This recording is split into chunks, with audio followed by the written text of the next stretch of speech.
Hello everyone, a very good evening to all of you. Welcome to people's academy. People's academy में आपका स्वागत है। So dear students, as you know that we have started a current affair series for 2023 current affairs and today we are going to cover the November 2023 month current affairs. And जैसा कि आप जानते हैं, हम करंट अफेयर्स को MCQs के format में discuss करते हैं। सो अगेन 20 एमसीक्यूज हम आपके लिए लेके आए हैं, top 20 MCQs from November 2023। And आज हम इन इंपॉर्टेंट करंट अफेयर्स को देखेंगे जो कि नवंबर मंथ के हैं। तो चलिए शुरू करते हैं, लेकिन उससे पहले मैं आपको कुछ दिखा देता हूं कि ऑलरेडी एक वीडियो जो है रीऑर्गेनाइजेशन एक्ट पे हमने अपलोड किया हुआ है and mostly 50% of the act जो ये कवर करता है। एक डिफरेंट टेक्निक है इस एमसीक्यूज को कराने की कि 20 एमसीक्यूज में आपके काफ़ी सारी चीज़ें क्लियर हो जाती हैं। एंड देन अगेन ये बाकी करंट अफेयर्स के वीडियो जो हैं आप देख सकते हैं हमारे यूट्यूब चैनल पे। एंड पीडीएफ जो है आपको पीपल्स अकेडमी प्लेटफॉर्म के टेलीग्राम चैनल पे मिल जाएगी, जो इसकी पीडीएफ होगी। तो चलिए शुरू करते हैं, देखते हैं आज का हमारा पहला क्वेश्चन क्या है। We are trying to cover this particular video in a very quick session. हम कम से कम समय में इस वीडियो को कंप्लीट करेंगे। तो चलिए देखते हैं पहला क्वेश्चन क्या है हमारा। So this is our PDF current affairs November 2023। तो पहला क्वेश्चन क्या है हमारा, देखते हैं। So this is the first question. Union ministry of education union minister of education होना चाहिए। Union minister of education Dharmendra Pradhan and which country signed an MOU to strengthen existing educational cooperation between the two countries। तो union minister जो है हमारे पास धर्मेंद्र प्रधान, उन्होंने और किस दूसरी कंट्री ने MOU साइन किया है एजुकेशनल कोऑपरेशन के लिए। तो मैं आपको बता दूं, यहाँ पे करेक्ट ऑप्शन इसका है ऑप्शन नंबर जो आप देख पा रहे हैं DUAE, यूनाइटेड अरब एमिरेट्स। इसके साथ इंडिया का एक MOU हुआ है जो कि एजुकेशनल कोऑपरेशन के रिगार्डिंग है। तो ये आप याद रखेंगे, ये इसका करेक्ट ऑप्शन है। चलते हैं नेक्स्ट क्वेश्चन पे। फिर से आप याद रखें, UAE के साथ इंडिया ने MOU साइन किया है एजुकेशनल कोऑपरेशन के लिए। एंड इसके साथ साथ मैं आपको एक और फैक्ट बता दूं कि इंडिया एंड UAE के बीच में एक एक्सरसाइज होती है जिसका नाम है डेजर्ट ईगल। ये आप याद रखेंगे, डेजर्ट ईगल नाम से एक एक्सरसाइज होती है। चलिए चलते हैं नेक्स्ट क्वेश्चन पे। एंड क्वेश्चन नंबर 2 हमारा है, prime minister Narendra Modi launched Mera Yuva Bharat platform for the youth of country on October 31 at Kartavya Path. तो यहाँ पे बात इस तरह से है कि एक प्लेटफॉर्म लॉन्च किया गया है प्राइम मिनिस्टर नरेंद्र मोदी की तरफ से एंड ये 31 अक्टूबर को लॉन्च किया गया है। तो 31 अक्टूबर क्या होता है, एक तो ये नेशनल यूनिटी डे होता है और उसी को राष्ट्रीय एकता दिवस कहा जाता है। तो ये दोनों को ऑप्शन जो है करेक्ट हैं। तो इसका मतलब ऑप्शन नंबर डी जो आपके पास है, बोथ B एंड C, तो ये करेक्ट ऑप्शन इसका है। युवा भारत मेरा युवा भारत एक प्लेटफॉर्म है जो कि नरेंद्र मोदी के द्वारा लॉन्च किया गया है 31 अक्टूबर को। तो 31 अक्टूबर नेशनल यूनिटी डे होता है। और क्यों ये नेशनल यूनिटी डे होता है, सरदार वल्लभ भाई पटेल का ये बर्थ एनिवर्सरी है। ठीक है, ये आप याद रखेंगे। एंड एक और इम्पोर्टेंट फैक्ट यहाँ पे है कि जो Jammu and Kashmir reorganisation act था 2019 का, ये भी इसी दिन एनफोर्स हुआ है 31 अक्टूबर को। चलते हैं नेक्स्ट क्वेश्चन पे। क्वेश्चन नंबर 3 हमारे पास है, which regulatory body for medical education and medical professionals is all set to launch its one nation one registration platform for doctors across the country. तो कंट्री के सारे डॉक्टर्स के लिए एक सिंगल प्लेटफॉर्म लॉन्च किया जा रहा है वन नेशन वन रजिस्ट्रेशन के नाम से। तो हमें बताना है कि कौन सी रेगुलेटरी बॉडी जो है ये कर रही है। तो यहाँ पे इसका करेक्ट ऑप्शन हमारे पास है option number A, national medical commission. ये आप याद रखेंगे, नेशनल मेडिकल कमीशन जो है ये प्लेटफॉर्म लॉन्च कर रही है one nation one registration platform, और किसके लिए, डॉक्टर्स के लिए। तो ये आप याद रखेंगे। चलते हैं हम अपने नेक्स्ट क्वेश्चन पे। क्वेश्चन नंबर 4 हमारे पास है, India and which country launched 2 new railway links and a thermal power plant unit to strengthen connections and energy security in the region amid strong opposition protests. तो यहाँ पे हमें बताना है कि इंडिया ने किस कंट्री के साथ ये 2 रेलवे लिंक्स एंड एक थर्मल पावर प्लांट जो है ये कंस्ट्रक्ट करने का प्लान किया है। तो यहाँ पे इसका करेक्ट ऑप्शन हमारे पास है ऑप्शन नंबर जो आप देख पा रहे हैं यहाँ पे C, बांग्लादेश। ठीक है, बांग्लादेश के साथ इंडिया ने ये new railway links and thermal power plants को लॉन्च किया है। किस लिए, ताकि एनर्जी सिक्योरिटी को स्ट्रेंथन किया जाए और कनेक्शंस बनाए जाए कंट्रीज के बीच में।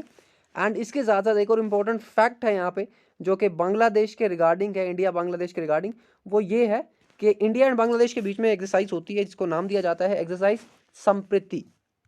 एक्सरसाइज संप्रीति, ये आप याद रखेंगे। मिलिट्री एक्सरसाइजेस पे क्वेश्चन पूछे जाते हैं, तो एक्सरसाइज संप्रीति जो है ये इंडिया एंड बांग्लादेश के बीच में होती है, ये आप याद रखेंगे। चलते हैं हम अपने नेक्स्ट क्वेश्चन पे।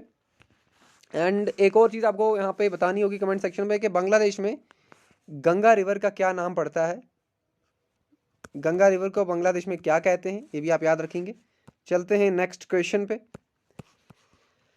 क्वेश्चन नंबर 5 हमारे पास है, India has approved it's first 100% foreign direct investment in the defence sector permitting which country. तो यहाँ पे किस कंट्री को परमिट किया गया है 100% फॉरेन डायरेक्ट इन्वेस्टमेंट के लिए? तो यहाँ पे करेक्ट ऑप्शन हमारे पास है ऑप्शन नंबर जो आप देख पा रहे हैं D, that is Sweden. Sweden को अप्रूव किया है फॉर 100% डायरेक्ट FDI, ठीक है, फॉरेन डायरेक्ट इन्वेस्टमेंट, ये आप याद रखेंगे स्वीडन को। एंड इसके साथ साथ मैं आपको एक और फैक्ट यहाँ पे बताना चाहता हूँ कि इटली में एक वोल्केनो है जिसका नाम है माउंट एटना, ये आप याद रखेंगे, माउंट एटना। चलते हैं नेक्स्ट क्वेश्चन पे। एंड क्वेश्चन 6 हमारे पास है, which ministry is all set to unveil a progressive initiative women for water for women campaign. तो पहले आप कैंपेन का नाम याद रखेंगे, women for water and water for women campaign. तो किस मिनिस्ट्री के द्वारा ये लॉन्च किया गया है? एंड यहाँ पे करेक्ट ऑप्शन है ministry of housing and urban affairs, option number B, ये आप याद रखेंगे। मिनिस्ट्री ऑफ एजुकेशन ने एक कैंपेन शुरू किया था जिसको कहा गया 100 डेज कैंपेन था, ये पढ़ो भारत के नाम से, ये भी आप याद रखेंगे, पढ़ो भारत। ये मिनिस्ट्री ऑफ एजुकेशन ने ये भी लॉन्च किया था, ये भी आप ध्यान में रखेंगे। चलते हैं नेक्स्ट क्वेश्चन पे। एंड नेक्स्ट क्वेश्चन हमारे पास है question number 7, which of the city was officially designated as a UNESCO city of literature. तो बहुत इंपॉर्टेंट करंट अफेयर है ये, यूनेस्को ने किस सिटी को डेजिग्नेट किया है as UNESCO city of literature? तो यहाँ पे हमारे पास जो करेक्ट ऑप्शन है, जस्ट ए सेकंड, हमारे पास यहाँ पे जो करेक्ट ऑप्शन है दैट इज कोझिकोडे, और ये हमारे पास है कर्नाटका में, सॉरी केरला में है, ये इट्स इन केरला, ये आप याद रखेंगे, ये केरला में है। एंड कोझिकोडे को UNESCO city of literature officially designate किया गया है, ये बहुत इंपॉर्टेंट करंट अफेयर है, आप ध्यान रखेंगे। एंड केरला में एक और दो चीज़ें हैं जो बहुत इंपॉर्टेंट फैक्ट्स हो सकते हैं। एक तो हमारे पास है silent valley national park, silent valley national park, it's in Kerala. And एक और हमारे पास है कि पेरियार रिवर भी केरला से फ्लो करती है, इसके साथ साथ भारतपुजा रिवर भी केरला में ही है। तो ये सारी चीज़ें आप याद रखेंगे। एंड दो इंपॉर्टेंट करंट अफेयर और हैं जो मैं ऑलरेडी करा चुका हूँ आपको, ये वयानाद एंड कोलम, ये दोनों केरला के ही रीजन्स हैं। एंड यहाँ पे दो इंपॉर्टेंट करंट अफेयर्स बने हैं, आप देखेंगे पिछले करंट अफेयर्स के वीडियो एंड आप पता करेंगे, बहुत इंपॉर्टेंट करंट अफेयर्स हैं इन दोनों ऑप्शंस को लेके। इस क्वेश्चन का करेक्ट ऑप्शन था ऑप्शन नंबर सी। चलते हैं नेक्स्ट क्वेश्चन पे। और 8th question is, who has been named the winner of the 2023 British Academy Book Prize for Global Cultural Understanding। तो ये प्राइजेस को लेके क्वेश्चन आते हैं, तो यहाँ पे 2023 का British academy book prize for global cultural understanding किसको मिला है? तो यहाँ पे हमारे पास करेक्ट ऑप्शन है नंदिनी दास, ये आप याद रखेंगे, ये एस यहाँ पे मिसिंग है, नंदिनी दास, इनको मिला है ये अवार्ड, ये आप याद रखेंगे। एंड इसके साथ मैं आपको एक और चीज़ बता दूं कि मनोरंजन मिश्रा जो हैं ये RBI के एग्जीक्यूटिव डायरेक्टर हैं करंट, ठीक है, प्रेजेंट में RBI के एग्जीक्यूटिव डायरेक्टर हैं ये, ठीक है, ये आप याद रखेंगे। चलते हैं नेक्स्ट क्वेश्चन पे एंड देखते हैं हमारा क्वेश्चन नंबर 9 क्या है। So the 9th question is, which batter was given timed out in a world cup clash against Bangladesh, becoming the first man to suffer the dismissal in the 146-year history of international cricket। तो देखें ये बहुत unique सी situation हो गई थी। क्या हुआ था कि जो हमारे एंजेला मैथ्यूज हैं श्रीलंकन क्रिकेटर, टाइम्ड आउट की वजह से इनको आउट दे दिया, ठीक है, काफ़ी टाइम की हेलमेट की हुक लूज हो गई थी, तो उसकी वजह से बांग्लादेश ने अपील की एंड ये इनको आउट दे दिया गया। तो ये एंजेलो मैथ्यूज एंड ये एक ही क्रिकेटर हैं जो इस तरह से टाइम्ड आउट की वजह से आउट हुए हैं, तो ये आप याद रखेंगे। चलते हैं हम अपने नेक्स्ट क्वेश्चन पे। क्वेश्चन नंबर 10 हमारे पास है, which state responsible tourism mission won the global responsible tourism award. तो ग्लोबल रिस्पॉन्सिबल टूरिज्म अवार्ड किस स्टेट के टूरिज्म ने इस साल जीता है और किस लिए? For promoting sustainable and women inclusive initiatives. तो आपको कैटेगरी पूछी जा सकती है कि किस कैटेगरी में ये पर्टिकुलर स्टेट ने ये अवार्ड जीता है। तो ग्लोबल रिस्पॉन्सिबल टूरिज्म अवार्ड 2023 जो है ये मिला है हमारे पास यहाँ पे जो करेक्ट ऑप्शन है दैट इज ऑप्शन नंबर जो आप देख पा रहे हैं बी, केरला। तो केरला को मिला है ये टूरिज्म के लिए, ये आप याद रखेंगे। एंड इसके साथ साथ एक और इम्पोर्टेंट यहाँ पे मैं आपको बता दूं कि यूपी के द्वारा काउ सेंसस किया जा रहा है, ठीक है, काउ सेंसस किया जा रहा है। एंड सेंसस को लेके एक और इम्पोर्टेंट फैक्ट मैं आपको बताता हूँ यहाँ पे कि बिहार पहला स्टेट बनने जा रहा है जो कास्ट बेस्ड सेंसस करेगा। और अब न्यूज़ में आ रहा है कि आंध्र प्रदेश सेकंड स्टेट बनने जा रहा है, आंध्र प्रदेश जो कास्ट बेस्ड सेंसस करेगा, लेकिन यूपी जो है यहाँ पे वो काउ सेंसस करने जा रहा है। तो ये एक यूनिक क्वेश्चन है क्योंकि यूनिक करंट अफेयर है काउ सेंसस। अब मुझे नहीं लगता है कि इसके बगैर कहीं पे हो रहा है, तो ये भी आपको पूछा जा सकता है। चलते हैं हम अपने नेक्स्ट क्वेश्चन पे। नेक्स्ट क्वेश्चन हमारा है क्वेश्चन 11, विच बैंक हैज, ये बैंक हैज अलग अलग वर्ड है यहाँ पे, थोड़ी सी मिसटाइप है, introduced the electronic bank guarantee services to facilitate the digitisation of trade services. तो ट्रेड सर्विसेज की डिजिटाइजेशन के लिए किस पर्टिकुलर बैंक ने इलेक्ट्रॉनिक बैंक गारंटी सर्विस जो है ये प्रोवाइड की है? एंड यहाँ पे हमारे पास करेक्ट ऑप्शन है HDFC बैंक। तो इसके द्वारा ये ट्रेड डिजिटाइजेशन जो है इसको किया जा रहा है और ये पहली बैंक बनी है, ये भी आप याद रखेंगे। एंड इसके बाद मैं आपको ले चलता हूँ हमारे क्वेश्चन नंबर 12 पे। एंड क्वेश्चन नंबर 12 हमारे पास है और आप बताएंगे कि SBI का आज MD कौन है, who is the MD of SBI, ये आप बताएंगे। चलते हैं हम अपने नेक्स्ट क्वेश्चन पे।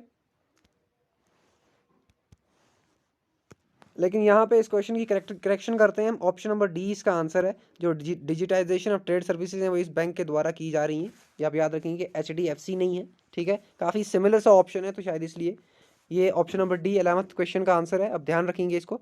चलते हैं नेक्स्ट क्वेश्चन पे। क्वेश्चन नंबर 12 हमारे पास है, prime minister Narendra Modi mark the celebration of जनजातीय गौरव दिवस इन। तो जनजातीय गौरव दिवस जो है ये कहाँ पे सेलिब्रेट किया जा रहा है? तो मैं आपको बता दूं क्वेश्चन नंबर 12 का आंसर हमारे पास है झारखंड। और ये बहुत इंपॉर्टेंट है, क्यों? क्योंकि ये बिरसा मुंडा का बर्थडे है। एंड जनजातीय दिवस कब होता है? जनजातीय दिवस होता है 15 नवंबर को, 15 नवंबर को, 15 नवंबर, 15th ऑफ नवंबर, ये आप याद रखेंगे। एंड बिरसा मुंडा का बर्थडे होता है, ये आप याद रखेंगे, बिरसा मुंडा का बर्थडे होता है, ये भी आप ध्यान में रखेंगे। एंड चलते हैं अपने नेक्स्ट क्वेश्चन पे। लेकिन यहाँ पे मैं आपको बता दूं कि महाराष्ट्र जो है, महाराष्ट्र ने जीता है हमारे पास ये जो राजा भलिंद्रा ट्रॉफी है, राजा भलिंद्रा ट्रॉफी, राजा भलिंद्रा ट्रॉफी जो है महाराष्ट्र ने जीती है। आपको बताना है, आपको पता करना है कि राजा भलिंद्रा ट्रॉफी जो है ये किस पर्टिकुलर गेम से रिलेटेड है। चलते हैं नेक्स्ट क्वेश्चन पे। 13 हमारे पास है, Indian navy has launch 4 anti submarine warfare craft. एक warfare, anti submarine warfare craft जो है इंडियन नेवी ने लॉन्च किया है, नाम क्या है इसका? तो इसका नाम है अमीनी, ठीक है। तो ये इसका नाम है। एंड इसके साथ साथ चलते हैं हम अपने नेक्स्ट क्वेश्चन पे। लेकिन मित्र शक्ति के बारे में बता दूं तो मित्र शक्ति जो है ये पुणे में इंडिया श्रीलंका की एक एक्सरसाइज है, एक जॉइंट एक्सरसाइज है, इंडो श्रीलंकन एक्सरसाइज मित्र शक्ति के नाम से, ये आप याद रखेंगे, पुणे में हुई है ये। चलते हैं नेक्स्ट क्वेश्चन पे। CRS 29 क्या है ये आप पता करेंगे, आपके लिए क्वेश्चन है। क्वेश्चन नंबर 14 पे चलते हैं। Which company has become India's largest green energy company? Again important question, environment के कॉन्टेक्स्ट में पूछा जा सकता है। तो इंडिया की सबसे बड़ी ग्रीन एनर्जी कंपनी कौन सी है? So the answer is Adani green energy limited. So Adani green energy limited is the largest green energy company in India, ये आप याद रखेंगे। चलते हैं नेक्स्ट क्वेश्चन पे। क्वेश्चन नंबर 15 हमारे पास है, the ministry of agriculture and farmers welfare in hosting the Indo Asian millet festival in. तो इंडो एशियन मिलेट फेस्टिवल जो है ये कहाँ पे हो रहा है? एशियन के बारे में बता दूं तो एक ऑर्गेनाइजेशन है जिसकी 10 कंट्रीज हैं। एंड ये साउथ ईस्ट एशियन कंट्रीज की ऑर्गेनाइजेशन है। साउथ ईस्ट एशियन कंट्रीज जैसे म्यांमार, सिंगापुर, इंडोनेशिया है, ये 10 कंट्रीज की एक एसोसिएशन है जो 1967 में बनाई गई थी। एंड यहाँ पे हमें बताना है कि ये Asian Indo Asian millet festival कहाँ पे हुआ है? तो इसका करेक्ट ऑप्शन हमारे पास है ऑप्शन नंबर बी, इंडोनेशिया में हुआ है। मैं आपको बता दूं एशियन के हेडक्वार्टर्स भी इंडोनेशिया जकार्ता में ही हैं। ये आपको पूछा जा सकता है। एंड चलते हैं अपने नेक्स्ट क्वेश्चन पे। एंड मिलेट को बताया गया है श्री अन्न, किसके द्वारा? इंडिया के द्वारा, ये आप याद रखेंगे। एंड एक और इम्पोर्टेंट फैक्ट कि 2023 को ईयर ऑफ मिलेट्स कहा गया है, ईयर ऑफ मिलेट्स, ये भी आप याद रखेंगे। चलते हैं नेक्स्ट क्वेश्चन पे। 16th क्वेश्चन हमारे पास है, which state has launched India fastest solar electric boat? तो फास्टेस्ट, इंडिया का फास्टेस्ट सोलर इलेक्ट्रिक बोट किस पर्टिकुलर स्टेट ने लॉन्च किया है? तो यहाँ पे हमारे पास ऑप्शन है केरला, और इस fastest electrical solar electric boat का नाम है बाराकोडा। बाराकोडा, ये आप याद रखेंगे, बाराकोडा इसका नाम है। एंड यहाँ पे एक और चीज़ बताता हूँ कि केरला में हमारे पास है अष्टमुडी लेक, अष्टमुडी लेक भी है, सस्थमकोटा लेक भी है, ये आप याद रखेंगे। चलते हैं हम अपने नेक्स्ट क्वेश्चन पे। एंड वेम्बनाड लेक भी है, it's longest lake of India. चलते हैं नेक्स्ट क्वेश्चन पे। 17th हमारे पास है, in which union territory Shri Nitin Gadkari inaugurated the 8th edition of the India Water Impact Summit? India water impact summit जो है इसका 8th एडिशन की स्टेट में नितिन गडकरी ने हमें यहाँ पे इनॉग्रेट किया है। यूनियन टेरिटरी बतानी है, तो यूनियन टेरिटरी हमारे पास कौन सी है? तो 17th क्वेश्चन का आंसर हमारे पास है न्यू दिल्ली। तो न्यू दिल्ली में ये इंडिया वाटर इम्पैक्ट समिट हुई है, न्यू दिल्ली में हुई है, ये आप याद रखेंगे। नितिन गडकरी ने इसको इनॉग्रेट किया है। एंड इसके साथ साथ चलते हैं हम अपने नेक्स्ट क्वेश्चन पे। एंड इससे पहले हम 18th क्वेश्चन पे जाएं, एक इंपॉर्टेंट फैक्ट वो ये है कि एक शिवाजी स्टैच्यू जो है वो कंस्ट्रक्ट किया जा रहा है, शिवाजी फेस्टिवल, ये आप याद रखेंगे। एंड किस J&K की डिस्ट्रिक्ट में कंस्ट्रक्ट किया जा रहा है, ये आप बताएंगे, पता करेंगे आप ये। चलते हैं नेक्स्ट क्वेश्चन पे। 18th क्वेश्चन हमारे पास है, Narendra Modi government has decided to rename the Ayushman Bharat health and wellness centres as? तो Ayushman Bharat and health and wellness centres जो है इनको क्या नाम से चेंज किया जा रहा है? तो करेक्ट ऑप्शन हमारे पास है आयुष्मान आरोग्य मंदिर। आयुष्मान आरोग्य मंदिर जो है, अब ये बताया जाएगा किनको? जो Ayushman Bharat health and wellness centres होते थे। एंड इसके साथ साथ चलते हैं अपने 19th क्वेश्चन पे, which is Which technology has been launched by the Indian Railways to prevent accidents caused by elephants? तो elephants की वजह से एक्सीडेंट्स होते हैं क्योंकि ट्रैक्स पे आ जाते हैं ये। तो कौन सी यहाँ पे हम कह सकते हैं टेक्नोलॉजी लॉन्च की गई है इंडियन रेलवेज के द्वारा? तो यहाँ पे हमारे पास करेक्ट ऑप्शन है ऑप्शन नंबर ए, गुजरात सुरक्षा। तो ये आप याद रखेंगे, ये जो है ये पर्टिकुलर टेक्नोलॉजी जो है ये लॉन्च की है इंडियन रेलवेज ने, ताकि एलिफेंट्स के द्वारा जो एक्सीडेंट्स होते हैं उनको प्रिवेंट किया जाए। एंड इससे पहले मैं आपको एक और करंट अफेयर बता चुका हूं कि एक पर्टिकुलर स्टेट की गवर्नमेंट जो है वो AI बेस्ड टेक्नोलॉजी बना रहे हैं, डेवलप कर रहे हैं, ताकि एनिमल्स के द्वारा जो रेलवे ट्रैक्स पे एक्सीडेंट्स होते हैं उनको प्रिवेंट किया जाए। तो ये क्वेश्चन मैं आपको करा चुका हूँ, आप रिवाइज करें। एंड चलते हैं 20th क्वेश्चन पे। हमारे पास 20th क्वेश्चन हमारे पास है, where was the Asia's largest open air annual trade fair Bali Yatra inaugurated? तो बाली यात्रा क्या है? It is the Asia's largest open air annual trade. तो ये कहाँ पे हुई थी? तो ये बाली यात्रा जो है ये हुई थी उड़ीसा में, कटक में, ये आप याद रखेंगे, उड़ीसा में। उड़ीसा के रिगार्डिंग कुछ चीज़ें बता देता हूँ। कोणार्क टेम्पल उड़ीसा में है, कोणार्क टेम्पल। एंड इसके साथ साथ उड़ीसा में चिलिका लेक है, चिलिका लेक है। और क्या उड़ीसा में? उड़ीसा में पारादीप पोर्ट है, पारादीप पोर्ट है। और क्या है उड़ीसा में? उड़ीसा में और हमारे पास है, उड़ीसा में हमारे पास और बहुत सारी चीज़ें हैं, जैसे कि सिमलीपाल नेशनल पार्क है, सिमलीपाल नेशनल पार्क। तो ये सारी चीज़ें उड़ीसा के रिगार्डिंग फैक्ट्स हैं। This was all about today's session. Have a nice day. Thank you so much for watching people's academy. आप कमेंट्स में फीडबैक जरूर लिखें। मिलते हैं नेक्स्ट वीडियो में। Till then good bye, take care and have a nice day.